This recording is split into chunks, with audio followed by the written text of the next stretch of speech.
Have you ever followed rules that made your skin crawl? Rules, so bizarre, so surgically precise, they couldn't possibly be a joke. Do not speak your full name in front of a mirror after midnight.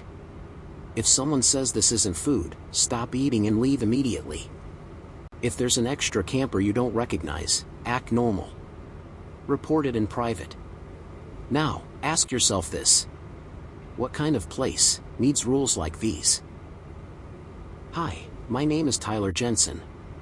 Last summer, I took a job I should have never accepted.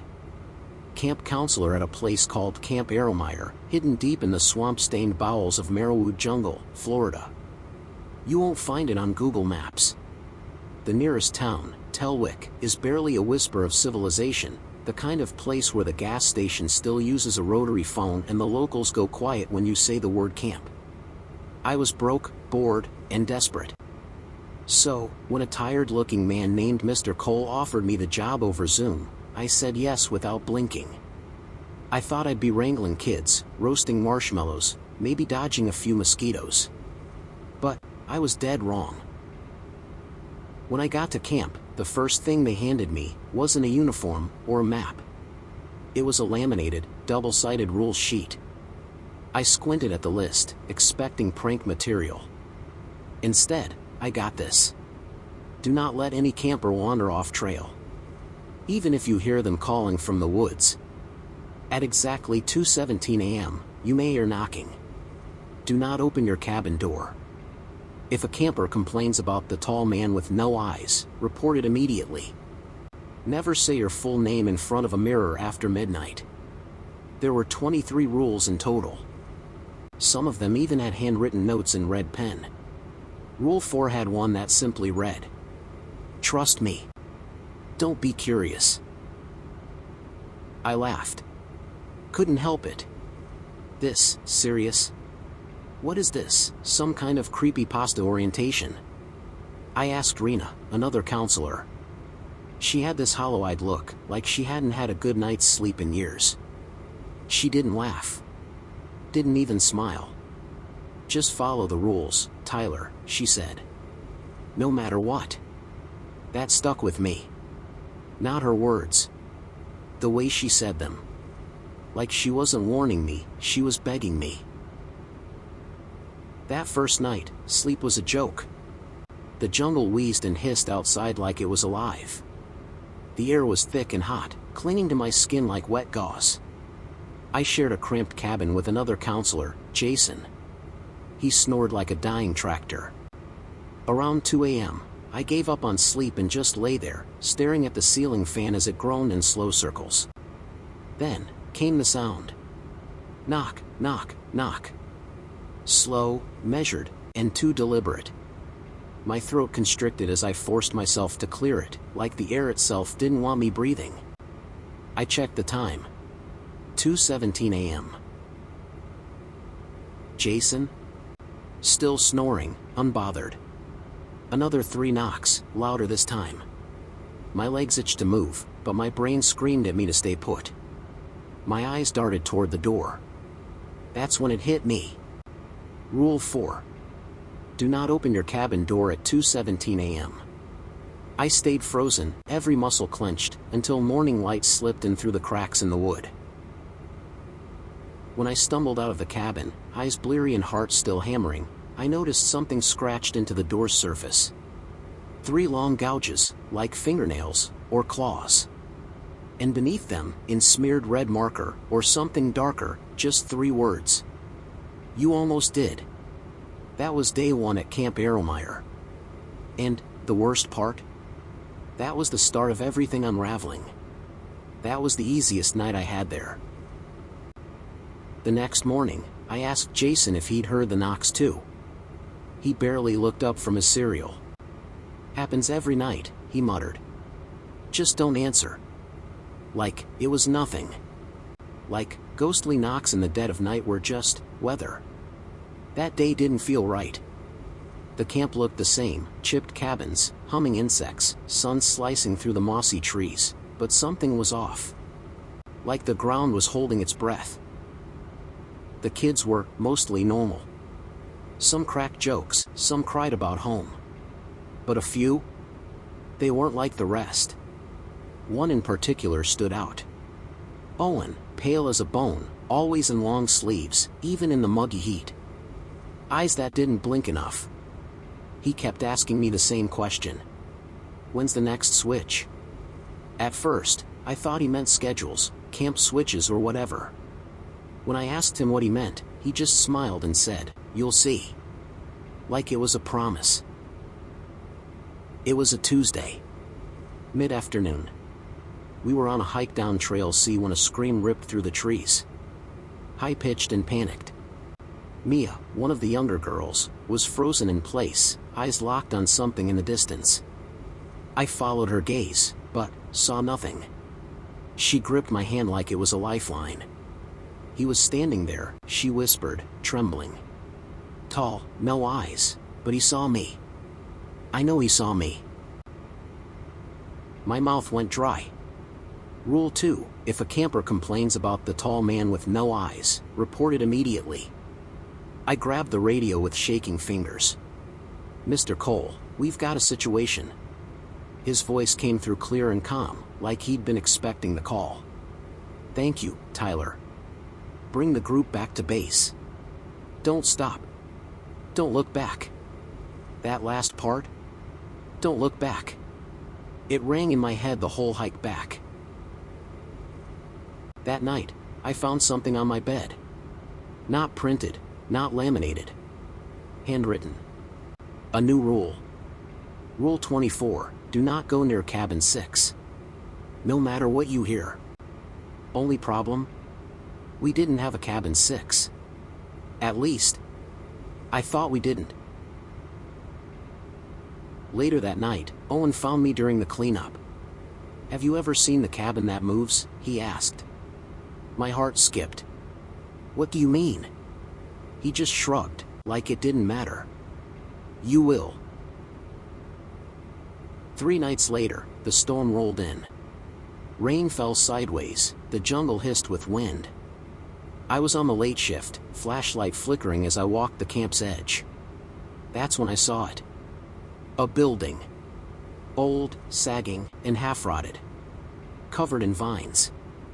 Standing just beyond the clearing where there hadn't been anything before. Cabin 6. I blinked. And it was gone. Like it had never been there. Like it had moved. I stood frozen in the rain, staring at empty space. The air was wrong, still and too warm, like something was watching. Then behind me, a voice, small, pleading. "Help me.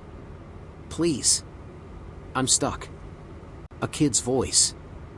I turned so fast I almost fell, but there was nothing. No footprints, no campers. Just the woods. I ran. I didn't walk. I ran back to my cabin, slammed the door, and locked it twice. After that night, I stopped laughing at the rules. I followed every one like scripture. Because I finally understood something. These weren't warnings. They were survival guides. And cabin 6? It was still out there, waiting. And I think it moved again last night. Because this morning, Jason was gone. The weirdest thing happened the following week. It was lunchtime. The air smelled like stale ketchup and bug spray. We did a routine head count, every camper present. Every name was accounted for. Except, at my table, there was one extra kid. He looked normal. Glasses, buzz cut, shirt tucked in too neatly. He chewed his food like it bored him. I didn't recognize him. Not from registration. Not from orientation. Not from anywhere. "What's your name?" I asked. He looked up. His voice was flat. "Empty. Same as yours." My heart clenched, like something invisible had curled a hand around it. I turned slowly. Jason had gone pale, his tray untouched. He met my eyes and shook his head. Once. Slow. I stood, told the kid I'd be right back, and found Mr. Cole behind the mess hall. "There's an extra kid," I said. "I don't know him." He said his name is Tyler Jensen. Mr. Cole didn't flinch. "Thank you," he said. "You did the right thing." The next day, the boy was gone. Not missing, erased. No bed, no name tag, no one else remembered him. Except Jason. And me. A few nights later, I woke up to sobbing. Jason. Sitting on the edge of his bunk, face buried in his hands. "I said my name," he whispered. "I didn't mean to." I looked in the mirror, and I said it. I sat up, slowly, pulse thudding in my throat. He pointed toward the corner of the cabin. The mirror above the dresser. There was something on it. A smear of blood. And a single handprint. Too small to be Jason's. Too long-fingered to be human. The next morning, Jason was gone. His bed, made. His trunk, emptied. His name, not on the roster. When I asked Mr. Cole, he didn't blink. "He went home early," he said, his voice buttersmooth and emotionless. I sat alone at breakfast, not hungry. Rena slid onto the bench beside me, her tray untouched. She stared at her hands. Then whispered, "It gets worse before it ends." I turned to her. "Ends?" I asked. She didn't answer. She just stood up, walked away. Didn't touch her food. Didn't look back. That night, I went to brush my teeth. In the bathroom mirror, the glass fogged from the steam. 4 words appeared in the condensation, like someone had written them with a finger. Tyler Jensen. "Come see." The mirror was clean when I'd walked in.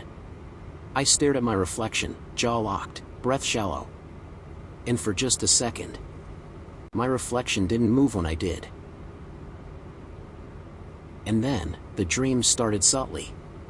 Just shadows at first, stretched too long across moonlit trees, shifting where no wind moved. Then, shape, height, stillness. Always at the edge of things. The tall man. Each night, he was closer. I'd wake up cold, breath shallow, skin damp with something that wasn't sweat. One night, I woke up choking on the copper tang of blood. My nose is bleeding freely. My fingernails were packed with dirt. Fresh, black, moist. I didn't remember digging. Then came the final week. The switch. That's what Owen called it. I asked what that meant. He just smiled, like always, and said, "You'll see." The second to last night, something in the jungle changed. I woke up in a sweat, heart thrashing like it wanted out of my chest. Silence. No insects, no frogs, not even wind. That place, normally bursting with sound, had gone hollow. Then the door slammed open. Rena. Flashlight shaking in her hands, eyes wild. "They're out," she said. "We have to move. Now." I sat up, already reaching for my boots. "Who's out?" She hesitated. Then, "They don't have names. Just move." We ran cabin to cabin, whispering kids awake, telling them it was a drill. But we weren't fooling anyone. Not with the way the shadows moved behind us. Not with the way the trees seemed to lean in. At the lake, the surface was wrong. Rippling inward. Like the water was swallowing itself. Mess hall. "Now." Rena barked. We got inside. Locked the doors. Boarded windows. She poured salt along the walls, steady hands shaking. Then we waited. Around 3:00 a.m., something brushed the door. A dragging sound. Like skin over wood. Followed by whispers. A whimper from one of the smaller kids. Then another. Then, the lights went out. All of them. We sat in total darkness. Until Rena lit a match. Its tiny flame felt like the only thing keeping the room from falling into somewhere else. And then, it spoke. From just beyond the door, it came. "Tyler Jensen, open the door." My body locked up. Every part of me screaming to run, to hide, to not move. "Tyler Jensen. Let me in." Same voice. Same tone. Over. And over. 4 hours. I bit down so hard I tasted blood. No one else moved. Even the kids knew. That thing wasn't knocking. It was waiting. At sunrise, the voice stopped.